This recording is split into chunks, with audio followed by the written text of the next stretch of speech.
Welcome back to RBD Block Challenge. I'm Cindy Cloward, and today we are working on block number 3. It's called Daylesford, and it's designed by Amy Smart. It looks bright and fun in confetti cotton solids, but we're excited to see what Amy does with this block. So, like always, the first thing you need to do is download the pattern from the Riley Blake Designs website. It's called Daylesford by Amy Smart. And we are going to work on this unit first. It's a flying geese unit, but if you'll notice, there's different colors on each corner, and it just kind of fades into the next block in the center. So it's going to be really important. Be mindful of placement when you're working on these flying geese units. So let's grab our B squares, and we're going to grab our C squares. We only need 4. Are going to be used for that center unit right here. So you're going to mark them corner to corner, unless you got a Seam So Easy guide. And then you're going to have to be super mindful of placement. You're going to put it on this corner, and it actually make sure the direction of your mark line is correct. Because what you want this to do is flip this way, so then it's flipped that way. So corner to corner, that direction. We'll put it there, and then we'll just make sure these other 3 units are going the right way too. Okay. So let's line it up. You can press ahead of time, do a temporary heat adhesive, pin, whatever works for you. You line it up in that corner, but if you want to, I always recommend going to just a skosh to the outside. And that is right, yeah.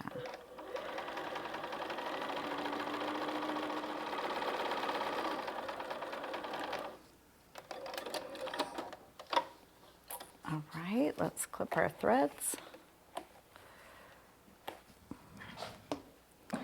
Bring it over here.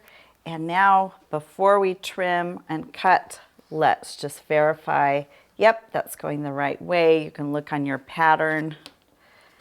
And we are going to use our 1/4 inch plus ruler to trim down.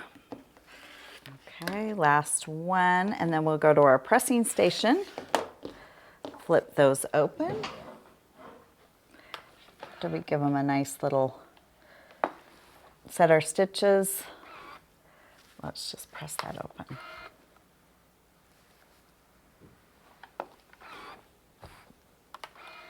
Let's bring them back here. Throw these away. Oh. And it's time to grab our D squares. Again, now is a good time to draw your line, but I am just going to use my Seam So Easy guide. So we're going to put that on there, then we flip that over. It's going to look like that. So we're going to sew corner to corner here. Again, if it's easier for you to just mark them, just go ahead and mark corner to corner. Just going to line that up here. Again, just going a skosh to the outside.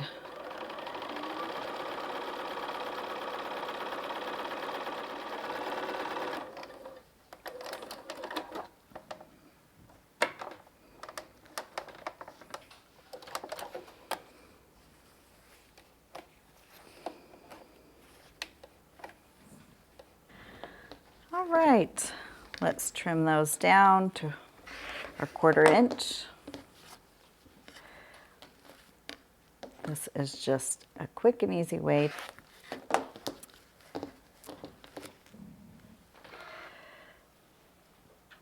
Okay.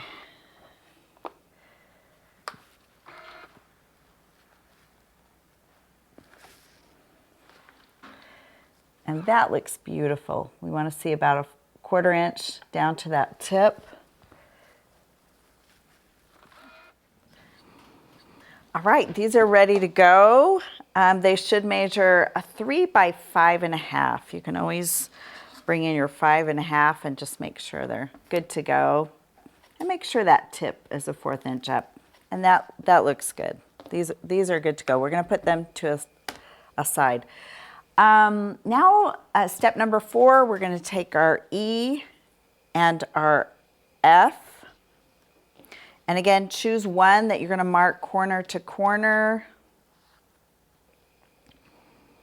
And that is going to be your guide. You are not gonna stitch on that line. So I'll just mark one for you. If you don't have a Seam Sew Easy guide, you're gonna have to mark it. And that is your guide, and you're gonna sew a 1/4 inch seam from that line, so on each side. Do slightly less, you know, you can, whatever works for you.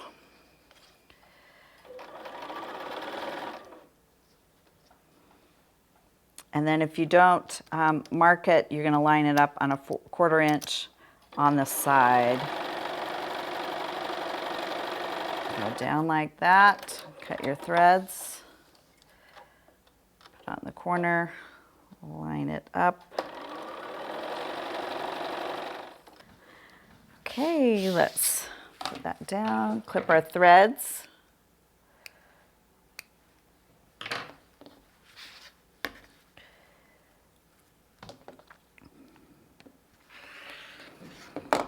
Here we go. Now with this ruler, you can trim off dog ears right now, but it does tell you in the pattern to square it up to 3 inches. So we're gonna have to square it up anyway. So I'm not going to trim my dog ears quite yet.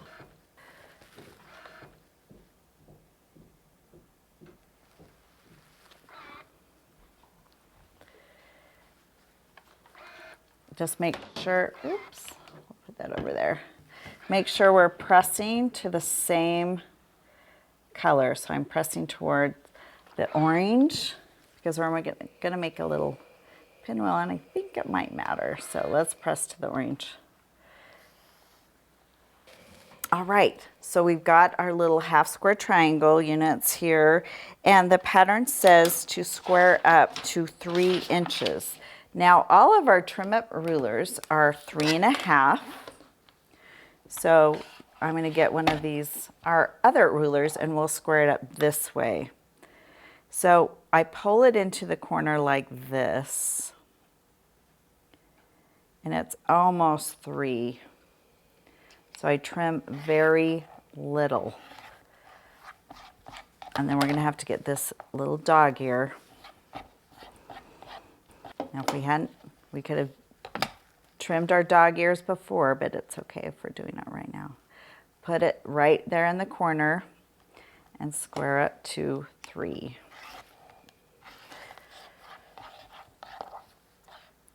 Okay.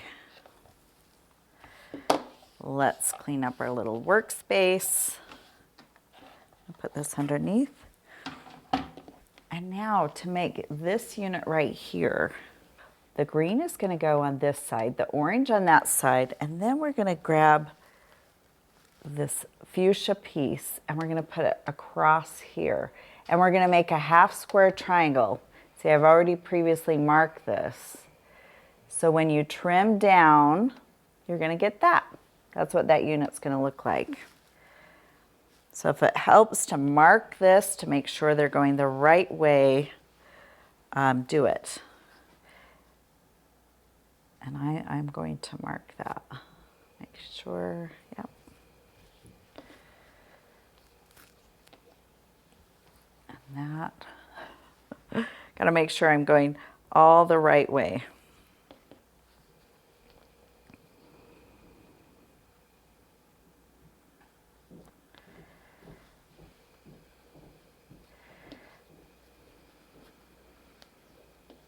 Now, since this is marked and we're going to trim this side of it, sometimes, here's my marked line, I just go to a skosh right on that, just to this outside.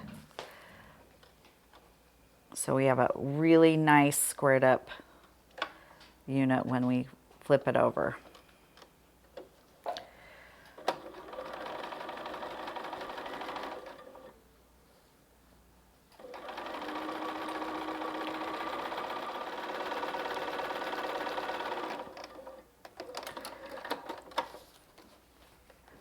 All right, let's trim those up. We'll clip our threads, and now we got to trim them down. Again, before you cut, make sure we're checking. Check your pattern and make sure it's right. Even though I've already made this block, you got to check and recheck. Okay. Okay, I'm going to finish these, press them, and I'll meet you back here. All right, you can make sure that they still all measure 3 inches. And they should, because all you did was add that fuchsia on that corner. But you can check, make sure they're good to go. Last one. Okay, good to go. And now we're ready to do the center pinwheel, that kind of fancy pinwheel section. So we go this way and it goes around the circle. So again, just pay attention to placement, and that's what it should look like. So we've got a little 4-patch now. So we're going to flip that to here, that to here. Let's take it to our sewing machine and let's sew. You can nest. A couple of those will nest, so I'm going to throw a pin in it. That's going to nest at the bottom, so make sure you don't confuse yourself where you start and stop.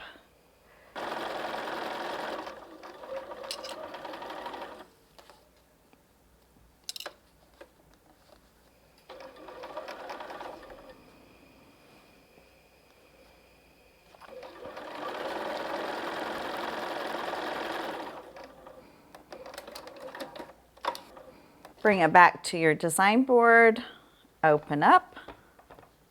I don't clip my threads in between, just kind of, and then let's flip opposite.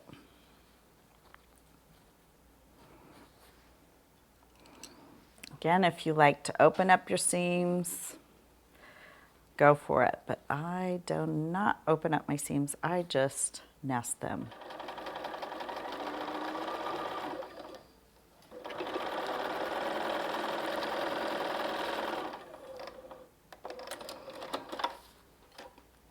All right, let's take a look. That's what we want to see, that beautiful pinwheel. Now we can take it to our pressing station right now. We'll give it a good press on both sides. And you can open up that center little bulky intersection where everything meets and press that opposite. That last seam opposite. Okay, this should measure 5.5 inches. We can give it a little test with our square up ruler. And I'm slightly off, just slightly.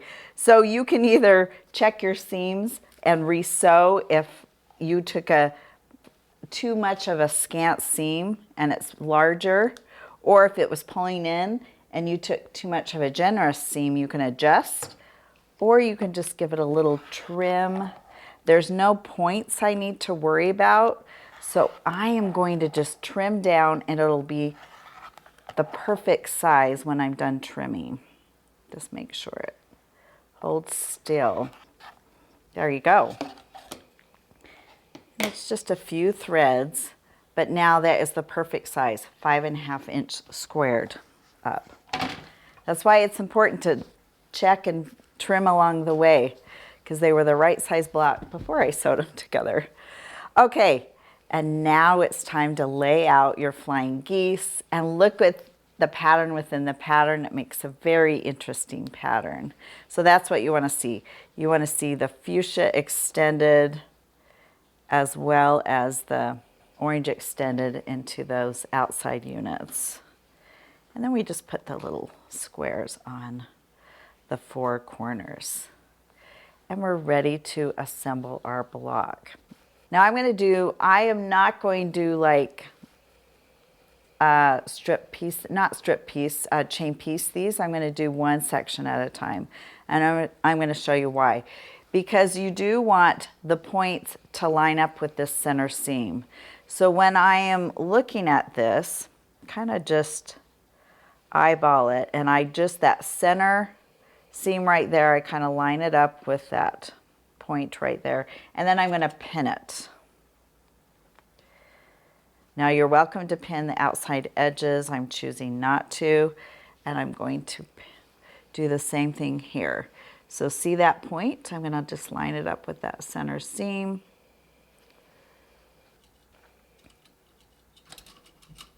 And then grab a pin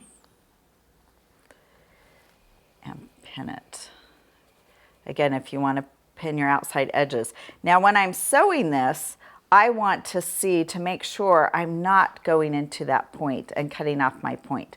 So I'm going to sew on this side, then I'm going to flip it over here and sew on this side to make sure I can see my point and I don't sew into it. Don't sew it into my seam.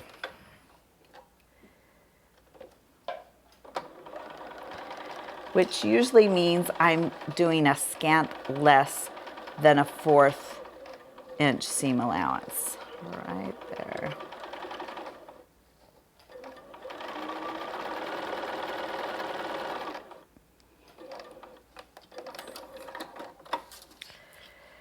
Flip it around.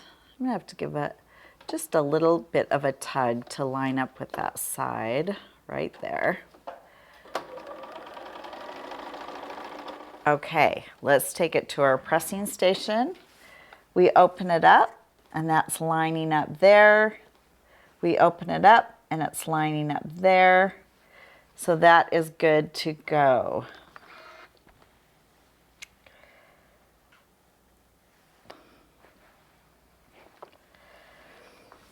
Okay, so we're going to lay that there.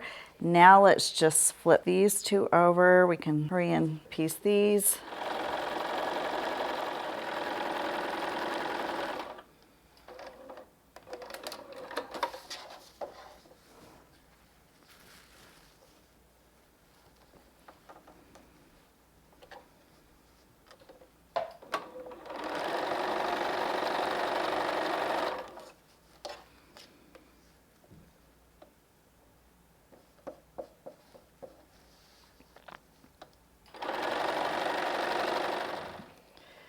Okay, let's cut our threads. Let's bring this back. Now, if you want to open your seams, there's pressing instructions on your printout, but I am choosing not to press my seams open. So I am going to nest these seams. I'm going to flip this fine geese unit towards the center, and then that's just going to stay flipped the other way.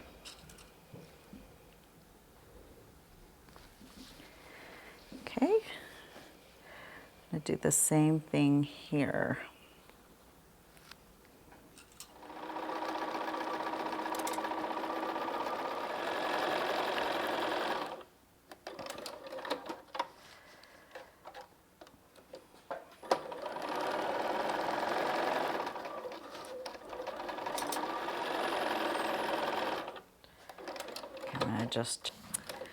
Okay, then bring it over to our pressing station. If you want to give a peek, take a peek, and those should both be lined up just like you did before, and it's looking really good. I'm going to flip it over here.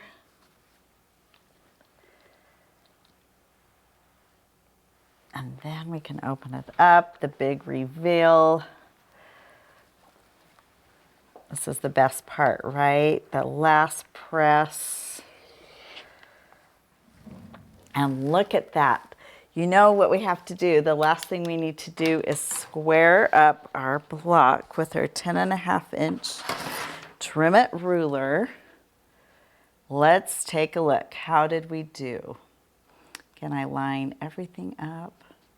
And there is just a tiny, tiny bit on this side to trim off. Maybe a little bit on the top. There we go. I'm going to turn that over here. Oh, right there. And you have to be careful when you do use steam because it can stretch your fabric. And I don't know if that's what it did in this case.